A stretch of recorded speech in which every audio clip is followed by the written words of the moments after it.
సమంత జీవితం తెరిచిన పుస్తకమే. ఆమె సినీ జీవితం దగ్గర నుంచి వ్యక్తిగత జీవితం వరకు అన్ని విషయాలు అందరికీ తెలిసిందే. సమంత తెలుగులో టాప్ హీరోయిన్గా ఓ వెలుగు వెలిగింది. ఆ తరువాత హీరో నాగచైతన్యను ప్రేమించి పెళ్లి చేసుకుంది. సమంత నాగచైతన్యల జంట ఇండస్ట్రీలో బెస్ట్ పెయిర్గా నిలుస్తుందని అందరూ భావించారు.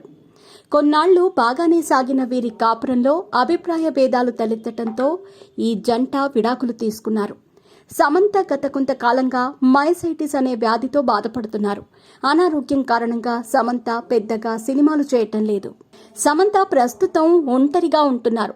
సమంతతో విడాకులు తీసుకున్న తర్వాత నాగచైతన్య హీరోయిన్ శోభితా ధూళిపాలతో రిలేషన్ ని కొనసాగించారు. శోభితతో నాగచైతన్య సైలెంట్ గా డేటింగ్ చేశాడు.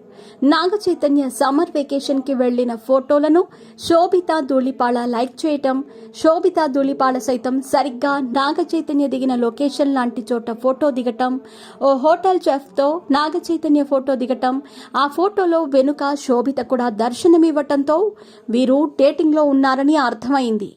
ఇదే సమయంలో నాగచైతన్యతో కలిసి శోభిత యూరప్ ట్రిప్ కి వెళ్ళింది. అక్కడ ఓ వైన్ టెస్ట్ పార్టీ జరుగుతూ ఉండగా అక్కడికి వీరిద్దరూ కలిసి దర్శనమిచ్చారు. దీంతో అప్పట్లో వీరు రిలేషన్లో ఉన్నారంటూ ప్రచారం జరిగింది. ఆ సమయంలో సమంత కొన్ని ఆసక్తికర వ్యాఖ్యలు చేశారు. నా రిలేషన్లో తాను ఎటువంటి తప్పు చేయలేదని ఆమె ప్రకటించారు.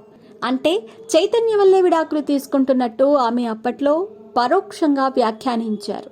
ఇప్పుడు సమంత కామెంట్స్ ని నిజం చేస్తూ శోభితతో నాగచైతన్య నిశ్చితార్థం చేసుకున్నాడు. ఈ విషయాన్ని నాగార్జున అధికారికంగా ప్రకటించారు. దీంతో గతంలో సమంత చేసిన కామెంట్స్ ఇప్పుడు మరోసారి వైరల్ గా మారాయి.